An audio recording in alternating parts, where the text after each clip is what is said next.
Saturday evening சின்ன வயசில் நான் அதிகமாக ஆசைப்பட்டு சாப்பிட்ட சாக்லேட் வந்து மஞ்ச், அதுக்கப்புறம் கிட்கேட் தான். ஈவன் டைரி மில்க் கூட எனக்கு அப்போ பிடிச்சதில்ல. லேட்டர் ரோஸ்டட் ஆல்மண்ட்ஸ், நட்ஸ் ஃப்ளேவர்லாம் கொண்டு வந்ததும் அப்பப்போ சாப்பிட்ருக்கேன். அதுலேயும் நானாக போய் வாங்குறத விட வீட்லேயோ இல்லை ஃப்ரெண்ட்ஸோ வாங்கி கொடுத்து சாக்லேட் சாப்பிட்டு தான் ஞாபகம் இருக்குது. ஸோ இதே மாதிரி உங்கள் சைல்டுஹுட் டேஸில் நீங்கள் அதிகமாக ஆசைப்பட்டு சாப்பிட்ட சாக்லேட் என்னன்னு சொல்லி மறக்காமல் கமெண்ட்ஸில் சொல்லுங்கள்.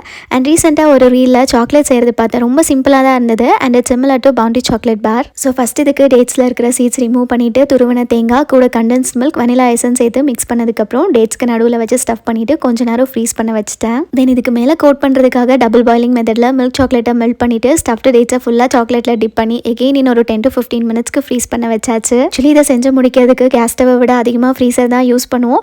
பட் ஒரு 1 ஹவர்க்குள்ளேயே கம்ப்ளீட் பண்ணி முடிச்சிடலாம். அண்ட் ஃபைனலாக மில்கி பார் இருக்கும்ல, அதை மெல்ட் பண்ணிவிட்டு மேலே லைட்டாக ஸ்ப்ரெட் பண்ணி எகெயின் இன்னொரு ஃபியூ மினிட்ஸ்க்கு ஃப்ரீஸ் பண்ணி எடுத்தோம்னா chocolates ready. Honestly I'm not a big fan of chocolates. But அந்த ஸ்டஃப்டு கோகோனட், டேட்ஸ் அண்ட் லைட்டாக அந்த சாக்லேட் டச் வந்து நல்லா இருந்துச்சு.